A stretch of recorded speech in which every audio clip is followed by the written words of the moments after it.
Estamos iniciando a aula de Cratología del día 23 de novembro y vamos a aprofundar el tema que nos hemos desenvolvido en estos últimos días, que trata sobre las técnicas de dominio mental. Esta es una de las cosas más misteriosas e interesantes que nós podemos estudar na cratologia. Es decir, e vou trazer à tona um personagem do qual, quando eu tinha 18 anos, eu era fanático por suas práticas, suas vivências e seu conhecimento. Meu mestre era um seguidor também de Wolf Messing. E dentro de seus estudos, ele nos passou uma série de conhecimentos que tratam sobre as técnicas de induzir e de ampliar nossa aura en un proceso de semi-desprendimiento, acceder a ter un dominio sobre a mente de outras pessoas.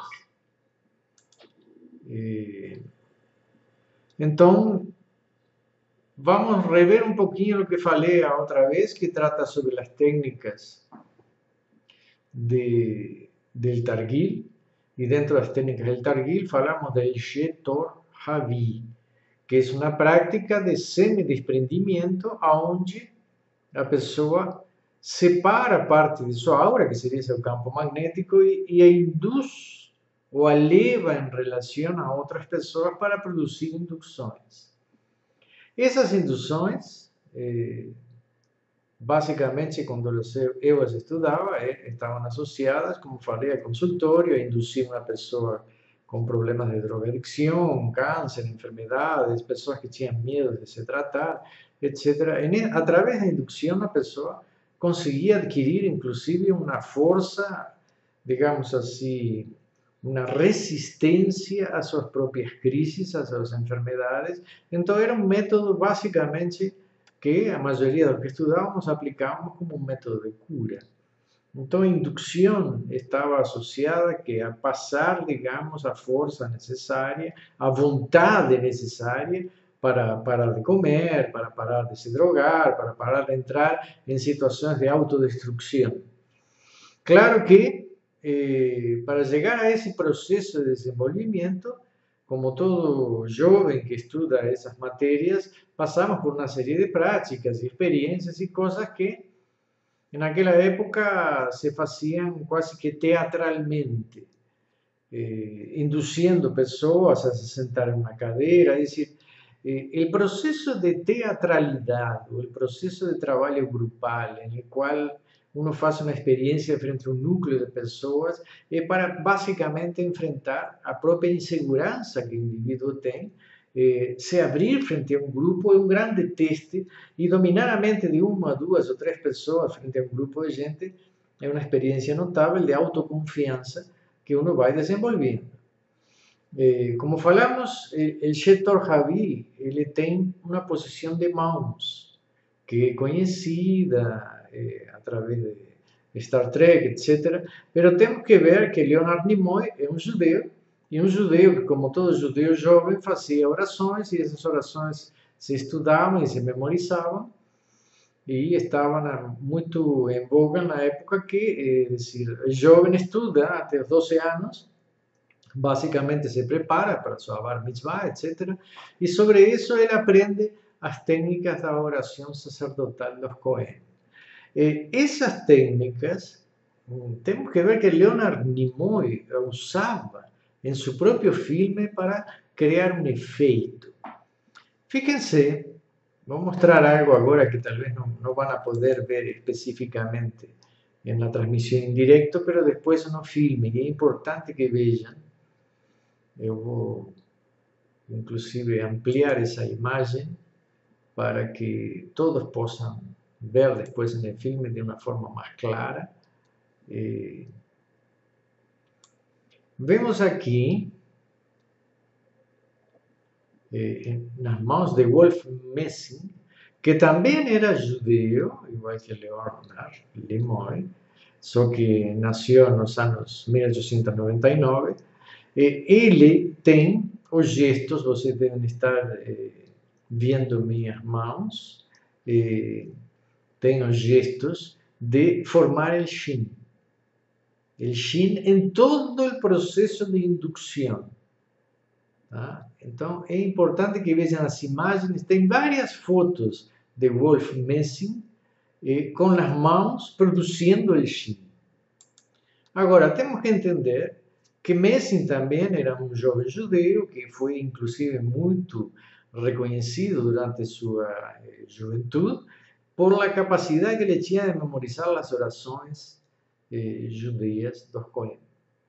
Então, essa técnica que vemos que deu um enorme resultado para Leonard Nimoy, deu um resultado enorme para Wolf Messing. Temos que dizer que Nimoy pegou os estudos de Messing, meu mestre também nos ensinou as técnicas del Shin, e vemos toda uma linha de pessoas com esse conhecimento de transformar as mãos em número 3. Os egípcios falavam de que existiam, os deuses tinham 3 dedos, não tinham 5, tinham 3.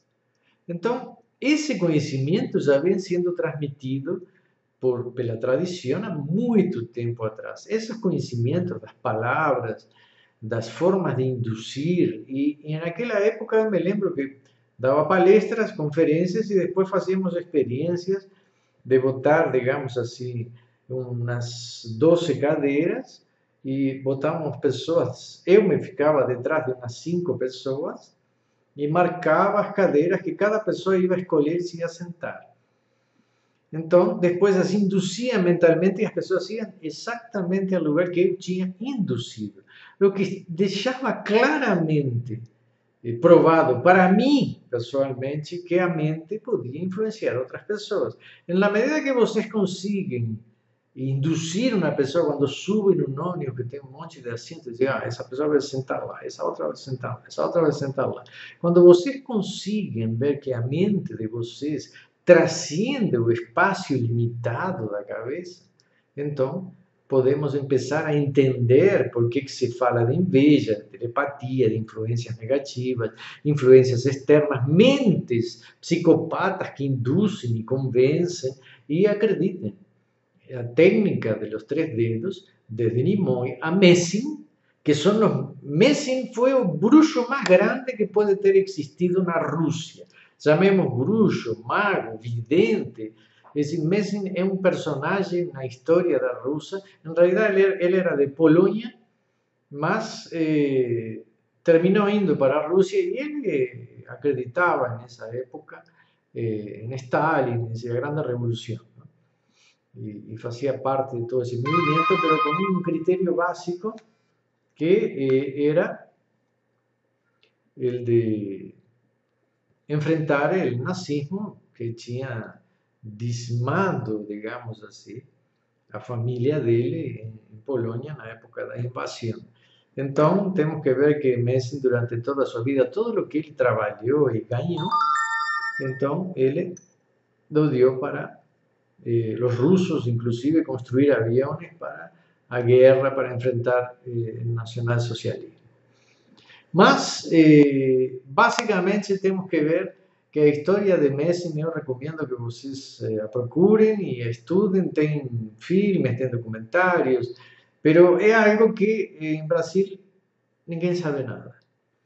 Como se sabe muito pouco de Nina Kulagina, es decir, eram os grandes personagens da época que eu era jovem, que estudava e veia que todos esses fenômenos paranormais que se falavam dos magos e dos bruxos aconteceram, são reais, existem. Tem gente que tem esses conhecimentos. Eu comecei fazendo isso como práticas, depois direcionadas a um processo, um consultório, que hoje quase que não se precisa, porque as pessoas têm fórmulas de tratamento, terapias, assim. Temos evoluído muito no processo da pessoa tomar consciência de seus defeitos, de seus problemas. Existem outras formas de levar a pessoa, digamos assim, a se autotratar, se curar, assumir suas responsabilidades, sem a necessidade de uma indução mental.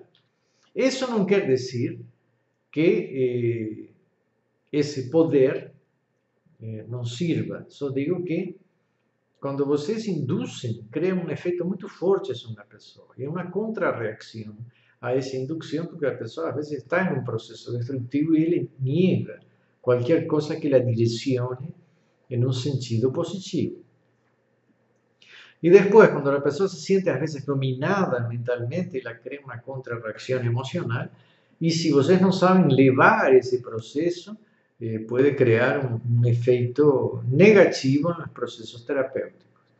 Mas, na primeira época que eu fazia experiências e práticas de induzir, de criar leitura de pensamento das pessoas, fazer efeitos nesse sentido de indução de coisas a ser feitas, como Freud fez no início, no começo, quando estava experimentando com a hipnose. Freud fez experiências incríveis através da hipnose de indução das pessoas, depois que saíam do transe hipnótico, obedecer ordens que ele tinha mandado, pré-mandado, e essas são coisas que ele mesmo Freud conta em sua vida e obra.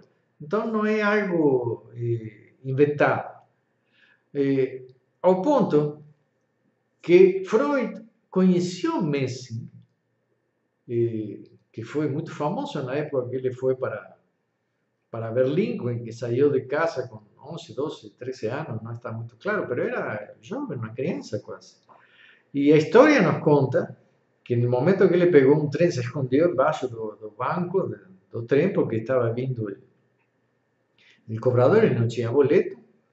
Aí foi pego e o cobrador lhe exigiu o boleto, aí ele pegou um papel que tinha no chão e entregou e mentalmente passou a ideia de que era o boleto. O cobrador pegou, clicou o boleto e devolveu. Como a criança esta estava se escondendo, se tinha boleto, não precisava fazer isso. É decir, teve toda uma série de comentários sobre algo que mostrou o poder de Messing já sendo criança, e de aí em diante vemos o desenvolvimento de sua força. É decir, a necessidade também produz um efeito. Então, quando estamos frente a um palco de pessoas e vocês têm que desenvolver uma força em um plano hipnótico, em um plano de indução, em um plano de leitura de pensamento, essa pressão, essa ansiedade que se gera faz que desenvolva um campo. E esse campo produz efeitos. Então, não é uma coisa que vocês estão relaxados, apertam um botão e agora, pum, vai acontecer tudo o que eu quero. Tem que haver circunstâncias que levam a esse processo. Messing descobriu as circunstâncias em altos estados de ansiedade, como o que teve quando foi jovem, de aí foi a Berlim, chegou em Berlim, começou a trabalhar, fazendo experiências em pequenos circos, espetáculos. Freud e Einstein conheceram Messing. Freud fez experiências, mas quem teve que fez mais experiências com ele em Berlim foi um tal Abel, que era digamos assim, psiquiatra, um neurologista, e fez enormes experiências de leitura de pensamento, indução de pensamento, percepção extrasensorial em Messing. E nesse processo ele conheceu Freud, que se diz que ele ensinou técnicas de hipnose e principalmente técnicas de auto-hipnose, porque Messing conseguia entrar em um estado cataléptico pós-hipnótico, em qual a pessoa não sente dor, tem sensações de deslocamento, espaço-tempo, percepções de outros ambientes, e isso levou a Messing a outro patamar. É decir, não só conheceu Freud, Einstein se conta que teve uma reunião e estava Einstein, Freud e Messing, e em um momento Messing disse para Freud: você não acredita na capacidade que eu tenho de ler pensamento. Então, pense em algo e eu vou fazer o que você pensa. Fíjense o que aconteceu. Messing foi, cortou 2, 3 bigodes de Einstein e entregou para Freud. Isso é o que você queria. E com isso ficou claro e demonstrado que Messing podia pegar a leitura de pensamento de uma pessoa, ainda que não estivesse expressando isso na forma gestual ou inconsciente. Os bigodes de Einstein. Então aí começa toda uma enorme história que foi extremamente conflictiva y quien estudia ese tipo de cosas ten como ejemplo lo que aconteció con Messi, justamente para se ocultar y no se mostrar. Acho que se mostrar en público es importante en un proceso de aprendizaje. Si a pessoa vive disso toda a sua vida, esse processo leva a um conhecimento cada vez mais forte, mais amplo e mais desenvolvido. Quem não vive disso, chega a um ponto e para, dizer, bom, estou conseguindo ajudar certas pessoas, estou fazendo terapia através do processo de indução, etc. Pero Messi não, Messi ficou trabalhando em cima disso toda sua vida. Chegou um momento en el cual él hizo una predicción de que Hitler no iba a ganar la guerra si entrase en una guerra contra Rusia, y Hitler mandó prender Messi por la Gestapo, lo prendieron y lo llevaron a la cárcel, en teoría le iban a matar, mas aparentemente gracias a sus poderes mentales él consiguió fugir de una cárcel donde él estaba prisionero. Entonces, digamos que esos conocimientos de autohipnosis, inducción, a catalepsia que llevaban a él a tener manifestaciones de que atravesarse con agulhas, no sentir dolor, etcétera, que es una de las bases del proceso cataléptico, llevó Messin al desenvolvimiento de enormes poderes que lo vemos en la época de Alemania, en la cual cuando él fuge de Alemania y ahí va para Rusia, cuando llega a Rusia él ya era conocido, que era famoso, entonces Stalin, eso es extremadamente interesante, quiere conocerlo y lo quiere testar, es decir, no quiere conocer una persona, un showman, él quiere conocer los poderes de Messi y hace testes increíbles con Messi.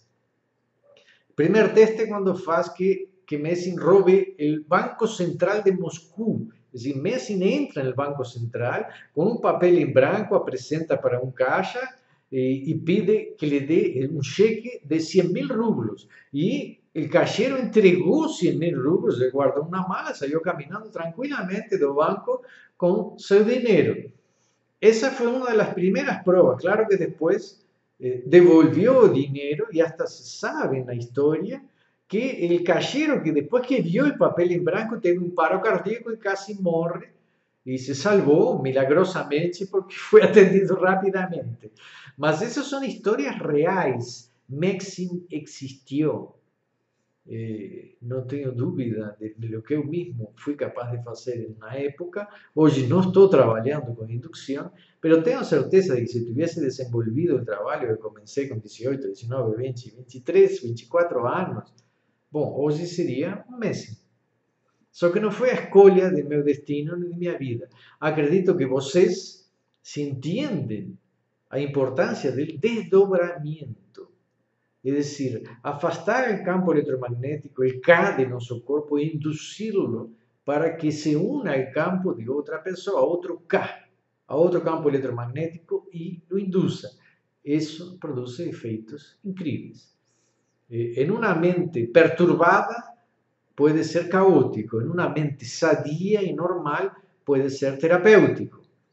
Es lo mismo que una arma, una faca, lo que sea, una mente de una persona normal sirve para hacer esculturas, comidas, se defender, pero una mente perturbada puede servir para agredir a otras personas de diversas formas, amedrontar, asustar, etc. Quem faz isso dessa maneira, eu acho que mostra também uma certa fraqueza e uma certa insegurança. Então, eu acho que não é possível de desenvolver os poderes reais de indução através de alguma patologia. Acho que pode chegar a um certo nível e não conseguir evoluir.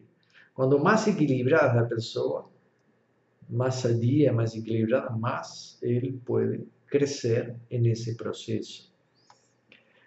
Entonces, sabemos que Messi hizo otras experiencias notables en Moscú, entrando en la casa de gobierno sin ser parado. En aquella época, Stalin hizo grande desafío. Você tem que entrar y me ver sin ter nenhum passe. Y en aquella época, para ver a Stalin, tinha que pasar una serie de, digamos, de controles que hasta Beria, que era el jefe da KGB, sería hoy, en su época, no conseguiría. En realidad, él se fez pasar por Beria y fue dando órdenes y fue pasando hasta que llegó el escritorio de Stalin y ficou falando con él tranquilamente y después salió de igual forma. Aparentemente, toda esa serie de experiencias que Stalin colocó en Messing fueron para testarlo y después tenemos que ver que él era judío, ¿no? Es decir, un judío de pais que estudaban Cábala y misticismo, fueron todos diezmados, mas existían ciertos preconceitos dentro da própria Rússia contra o judaísmo, que sempre teve pogroms e perseguições, tanto na Polônia como na Rússia. Mas ele se provou e provou a Stalin e a Beria que ele era capaz de fazer coisas que nenhum outro homem em sua época conseguia fazer. Ao ponto que se sabe que um período da história dele ficou desaparecido, eu acho que foi em 1940, y aparentemente él comenzó a hacer parte del sistema, digamos, de espionaje de Rusia y tuvo algunas misiones en la Siberia y en otros lugares, en el cual él fez uso de su poder y su conocimiento. Hoy no podemos y no debemos esquecer que estamos, como vengo falando a tempo, avisando, vai ter grandes problemas, grandes conflitos no mundo. Então, cada vez mais estamos na mão de pessoas perversas, ignorantes, enfermas neste mundo. Vocês podem sair, viajar, ir para a Europa, ir para Estados Unidos. Hoje, ir para a Europa, ir para Estados Unidos gera um pânico, gera um temor. Pocas pessoas viajan só por necesidad. Mas lo que no se dice es que tenemos en América del Sur, digamos así, una ruta de fuga de terroristas. No esqueçam que en Argentina, a pocos años atrás, botaron una bomba en la sinagoga y mataron más de 80 personas. Un caso que ainda hoy fica en dúvidas. A propia presidenta de Argentina, ex-presidenta, está siendo observada y tal vez hasta julgada sobre parte de esos eventos. El tiempo dirá las verdades ocultas, mas no tengo duda que tanto Brasil como Argentina son elementos de paso de terroristas y no tengo duda también que en algún momento Brasil puede sufrir ataques terroristas. Pero terrorismo é a ameaça que existe na rua. Terrorismo é a mentira, o engano, a falsidade de muitos políticos que manipulam a economia, as leis, e manipulam a população e o cidadão com mentiras e com enganos. Terrorismo é enganar e mentir e roubar de todas as formas possíveis. Então, todos vocês estão expostos às mesmas coisas que aconteceram com Messi.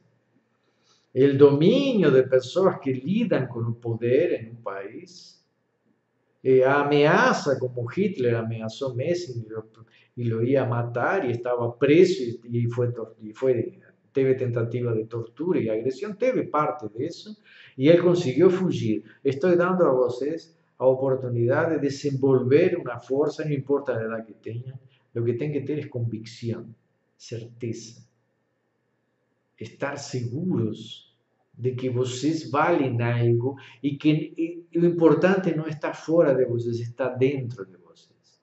El conocimiento, a verdad, a fe, Deus, o amor à humanidade está dentro de vocês. E vocês são responsáveis por preservar isso frente à loucura do mundo.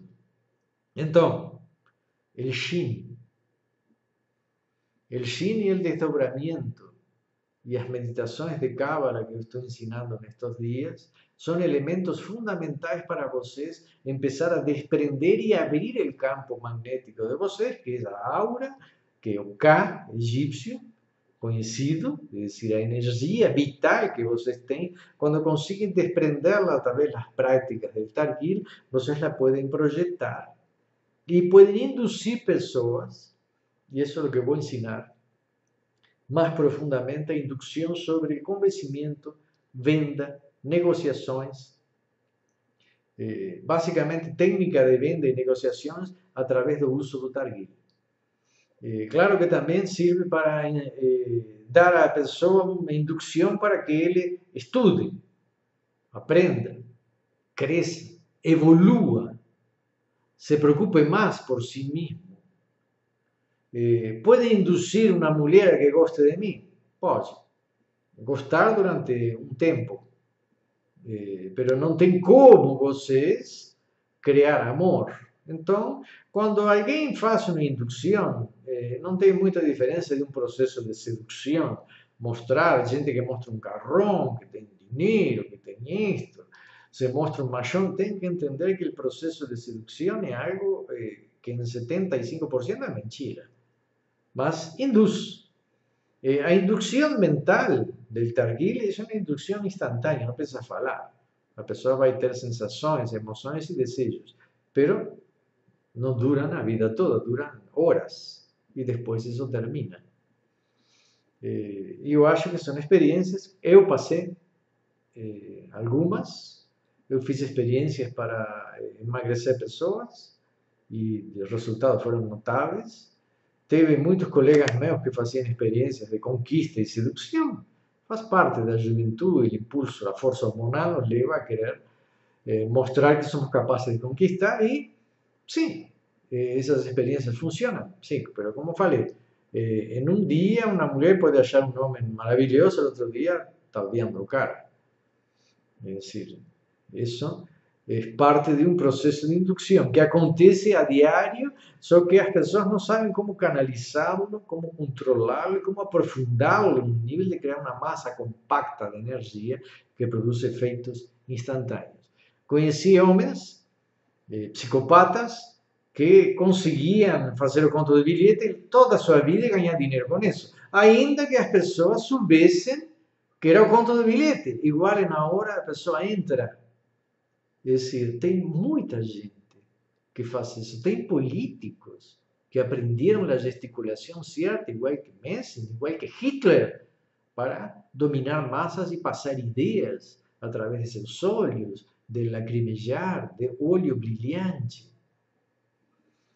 Então, estamos constantemente sendo influenciados, mas não é uma coisa que se ensina em uma escola, em uma faculdade. Por isso estou tentando mostrar a vocês como se defender de um mundo que nos manipula, dia a dia e minuto a minuto. Eu não quero ser um lobo, mas também não quero ser um cordeiro e não quero que vocês sejam mais cordeiros. Este mundo precisa de pessoas que procurem a verdade e que não entrem no processo de manipulação daqueles que são enfermos nesta sociedade. Então, por hoje, vou terminar esta aula.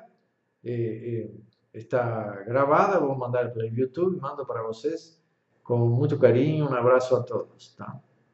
Tchau, nos vemos.